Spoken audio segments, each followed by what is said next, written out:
नमस्कार मंडळी, नवीन एका इंटरेस्टिंग व्हिडिओमध्ये सर्वांचं मनापासून स्वागत आहे. मित्र, महाराष्ट्रातील दिव्यांग बांधवांसाठी ही व्हिडिओ अतिशय महत्त्वाची आहे.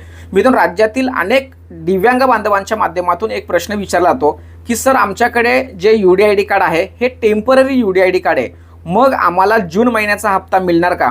किंवा आम्हाला एप्रिल महिना असेल किंवा मे महिना असेल, याही महिन्यांचे पैसे आलेले नाहीत, मग आम्हाला पुढे येणाऱ्या महिन्यांमध्ये इन्क्लूड करून येतील का? किंवा पुन्हा एकदा DBT वगैरे होऊन आमच्या खात्यामध्ये हे पैसे येतील का? अशा पद्धतीचा प्रश्न टेम्पररी दिव्यांग बांधवांच्या माध्यमातून विचारला जातो. तर मी या व्हिडिओच्या माध्यमातून त्याविषयी स्पष्टपणे सविस्तर माहिती तुम्हाला सांगतो, कारण तुमच्या मनामध्ये संभ्रम निर्माण झालाय, तो दूर करायचं काम मला करायचं आहे. परंतु मित्रांनो, या व्हिडिओच्या माध्यमातून सर्वांना एक विनंती असेल की आपले 1.5 लाख सबस्क्रायबर व्हायला फक्त 1000 सबस्क्रायबर बाकी आहेत, आणि तेही तुमच्या सहकार्यानेच झालेलं आहे, आणि पुढेही 1.5 लाख सबस्क्रायबर हे तुमच्या सहकार्याने होणार आहे. म्हणून ज्या ज्या बांधवांनी सबस्क्राईब केले नसेल त्यांनी लगेचच करून घ्या, म्हणजेच आपण 1.5 लाखाचा टप्पा लवकर पार पाडणार, बरोबर आहे, किंवा पार करणार. तर आजचा विषय असा आहे की टेम्पररी दिव्यांग बांधवांना पुढील योजना, सेवा, हप्ता, अनुदान मिळणार का? तर राज्य सरकार प्रशासनाच्या माध्यमातून या अगोदर 2 शासन निर्णय काढलेले आहेत. त्यामध्ये तुम्हाला स्पष्टपणे सांगितलं की तुम्हाला योजनेमध्ये समाविष्ट करून ठेवलं जाणार नाही, तुम्हाला विविध योजनांचा लाभ दिला जाणार नाही, बरोबर आहे.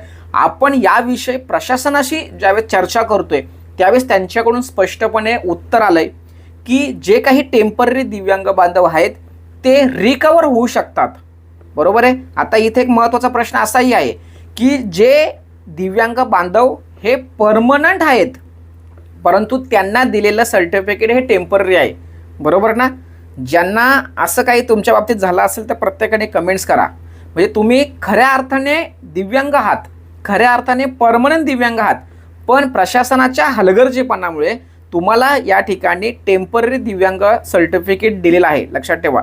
आणि जे काही असे दिव्यांग बांधव आहेत की ते मुळात टेम्पररी आहेत, एखादा अपघातग्रस्त असतील, एखाद्या आजाराने असतील, किंवा एखाद्या क्षुल्लक वेगळं कारण असेल, त्या कारणाने तुम्हाला ते जे काही UDID कार्ड दिलेलं आहे हे टेम्पररी आहे.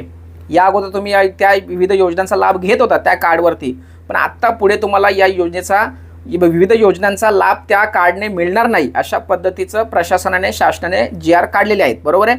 आता या अनुषंगाने आपण प्रशासनाशी जेव्हा चर्चा करतोय त्यावेळेस त्यांच्याकडून असं उत्तर येतं आहे की सर, हे जे काही टेम्पररी दिव्यांग बांधव आहेत हे रिकवर होऊ शकतात, त्यांच्या शारीरिक क्षमतेमध्ये बदल होतो, ते रिकवर होऊन ते बरे होऊ शकतात, म्हणून त्यांना आत्ता या UDID कार्डवरती यापूर्वी देण्यात आलेल्या योजना, सेवांचा लाभ दिला जाणार नाही, अशा पद्धतीचं उत्तर प्रशासनाच्या माध्यमातून येते. कारण प्रशासनाने त्या संदर्भात शासन निर्णय काढलाय, मग आपण एखाद्या अधिकारी असेल, कर्मचारी असेल, त्यांना बोलल्यानंतर ती लोक त्या शासन निर्णयाचा आधार घेतात, बरोबर आहे, त्यांचा दोष नाही आहे. पण असा सगळा विचार आहे. मग आता तुमच्या मनामध्ये प्रश्न असेल की सर, आमच्याकडे UDID कार्ड आहे, आम्हाला या योजनेचा लाभ मिळणार का? सध्या स्थितीला प्रशासनाच्या लेवलला कोणत्याही प्रकारच्या हालचाली नाही. प्रशासन सध्या सरकारने जे काही शासन निर्णय जाहीर केलेत त्या शासन निर्णयाच्या अनुषंगाने नियोजन करत आहेत. म्हणजेच यावरून असं सिद्ध होतं की येणाऱ्या जून महिन्यामध्ये तुम्हाला कोणत्याही प्रकारचा हप्ता मिळणार नाही, त्या शासन निर्णयाच्या आधारावर मी तुम्हाला सांगतोय.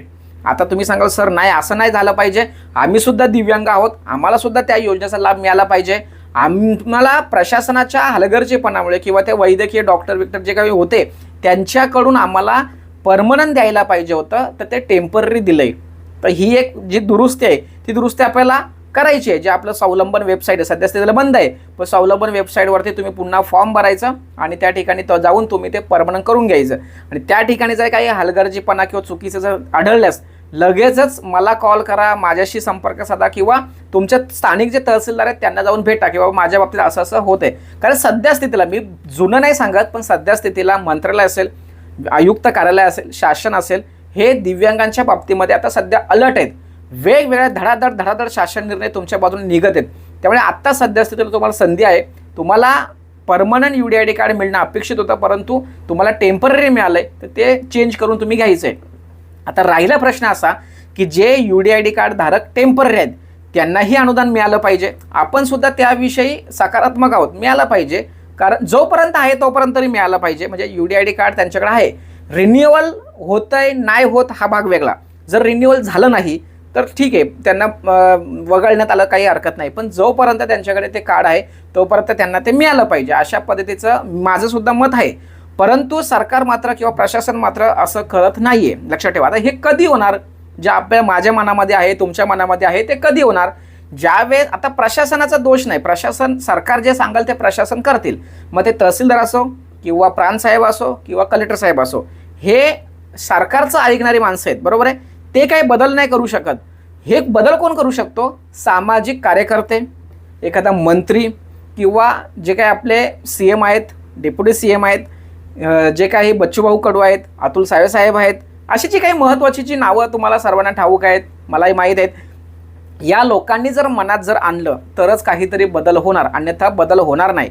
प्रशासनाला तहसीलदारांना किंवा यांना दोष देऊन फायदा नाही आहे. लक्षात ठेवा. किंवा इथे काही लोकांनी अर्जसुद्धा केले पाहिजे, ठीक आहे, पण निष्पन्न किती येईल यावरती सुद्धा विचार करायला पाहिजे, बरोबर आहे. तर मी जे काही तुम्हाला आता जी नावं सांगितली त्या लोकांनी जर मनावर घेतलं तरच टेम्पररी दिव्यांगांना या योजनेमध्ये कंटिन्यू समाविष्ट करून घेतलं जाणार आहे, अन्यथा नाही आहे. सद्यस्थितीला प्रशासनाच्या लेवलला काय नियोजन आहे हे तुमच्यासमोर ठेवायचा प्रयत्न केलेला आहे. वस्तुस्थिती खरी आहे ती मांडण्याचा प्रयत्न केला आहे. कदाचित काही लोकांना पटेल, काही लोकांना नाही पटणार, पण या UDID कार्डच्या संदर्भात जे काही प्रश्न होते ते या ठिकाणी मांडण्याचा प्रयत्न केला आहे. तरीही एखादा मुद्दा जर राहिला तर नक्की कमेंट्स करा, त्यावरती उत्तर देण्याचा प्रयत्न करतो. महत्त्वाचे व्हिडिओ सर्व दिव्यांग बांधवांना शेअर करा. भेटूया पुढील व्हिडिओसह. तोपर्यंत धन्यवाद. जय हिंद, जय महाराष्ट्र.